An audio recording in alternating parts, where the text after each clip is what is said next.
Hi అండి, ఈరోజు మనం దొండకాయ మసాలా కర్రీ ఎలా తయారు చేసుకోవాలో చూద్దాం. ముందుగా మనం దొండకాయ మసాలా కర్రీలోని మసాలాను ఎలా ప్రిపేర్ చేసుకోవాలో చూద్దాం. ముందుగా స్టవ్ మీద ప్యాన్ పెట్టి దాంట్లో 1 టేబుల్ స్పూన్ దాకా వేరుశనగ గుండ్లను యాడ్ చేయాలండి. 1 టేబుల్ స్పూను చిన్నగా కట్ చేసి పెట్టుకున్న ఎండు కొబ్బరి అండి. దీన్ని దోరగా వేయించుకోవాలి. లో ఫ్లేమ్లోనే వేయించుకోవాలండి. ఇవి దోరగా వేగాక ఇందులో మనం 2 ఇంచుల దాకా దాల్చిన చెక్కను యాడ్ చేయాలండి. ఇప్పుడు ఇందులో మనం 2 లవంగ మొగ్గలు, 2 యాలకులు కూడా యాడ్ చేసి బాగా వేయించుకోవాలి. ఇప్పుడు ఇందులో మనం 2 టీ స్పూన్ల ధనియాలను యాడ్ చేద్దామండి. వీటన్నిటిని మనం దోరగా లో ఫ్లేమ్లోనే వేయించుకోవాలండి. ఇవి మంచి వాసన వస్తుంది. అప్పుడు ఇవి బాగా వేగాక ఇందులోనే 1/2 స్పూను జీలకర్రను యాడ్ చేద్దామండి. ఇప్పుడు ఇందులోనే మనం 1 టేబుల్ స్పూన్ దాకా నువ్వులను యాడ్ చేసి చిటపటలాడేంత వరకు వేయించుకుందామండి. దీన్ని జస్ట్ అలా ఫ్రై చేసుకొని స్టవ్ ఆఫ్ చేయాలండి. ఇప్పుడు ఈ దినుసులన్నీ పూర్తిగా చల్లారనివ్వాలండి. చల్లారాక మిక్సీ జార్లో ట్రాన్స్ఫర్ చేసుకుందాం. ఇవన్నీ చల్లారాక దీన్ని ఫస్ట్ ఫైన్గా పౌడర్ చేసుకుందామండి. తర్వాత కొన్ని నీళ్ళు యాడ్ చేసి పేస్ట్లా తయారు చేసుకోవాలి. ఇలా పౌడర్ అయ్యాక కొన్ని వాటర్ని యాడ్ చేసి మళ్ళీ పేస్ట్లా గ్రైండ్ చేసుకోవాలండి. ఇలా చూపించిన విధంగా చేసుకోవాలండి. ఇప్పుడు మనం దొండకాయలను ఫ్రై చేసుకుందామండి. 1/2 కిలో దొండకాయలను తీసుకొని బాగా కడిగి వాష్ చేసి పెట్టి దాన్ని ఇలా చిన్న చిన్న ముక్కలుగా కట్ చేసుకోవాలండి. ఇప్పుడు స్టవ్ మీద కడాయి పెట్టి దాంట్లో 3 లేదా 4 టేబుల్ స్పూన్స్ వరకు ఆయిల్ని వేసుకుందామండి.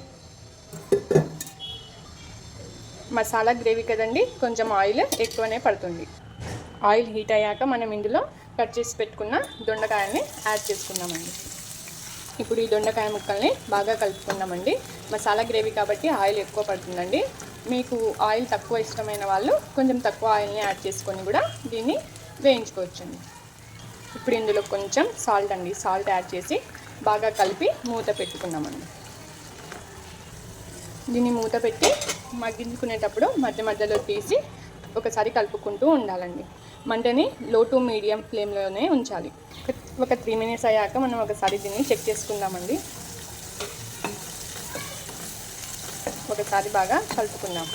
మళ్ళీ క్లోజ్ చేసి ఒక 5 మినిట్స్ పాటు ఉడికించుకుందామండి. ఇప్పుడు ఒకసారి చెక్ చేసుకుందామండి. ఇవి బాగా మగ్గిపోయి ఉంటాయి. చూడండి, ఈ విధంగా సాఫ్ట్గా తయారయ్యాయి. మధ్య మధ్యలో మనం తీసి కలుపుకుంటూ ఉంటాం కాబట్టి ఇవన్నీ బాగా మగ్గిపోయాయండి. ఇప్పుడు మనం దీన్ని ఒక ప్లేట్లో తీసుకుందాం.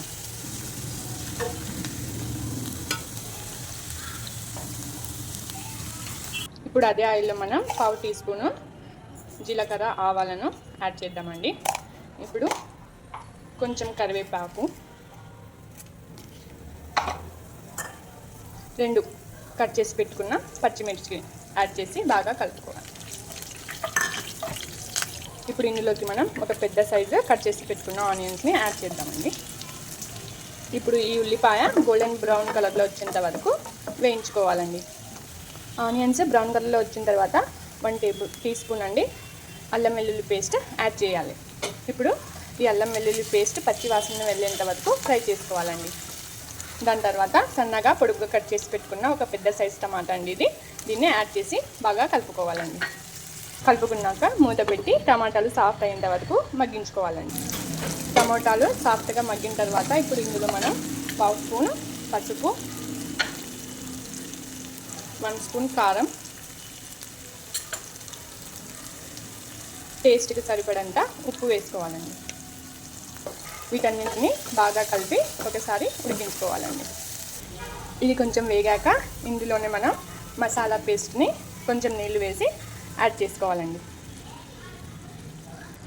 ఈ మసాలా పేస్ట్ని కొద్దిసేపు ఆయిల్లో ఫ్రై చేయాలండి. అప్పుడు ఇందులోని పచ్చి వాసన వెళ్ళి బాగా స్మెల్ వస్తుందండి.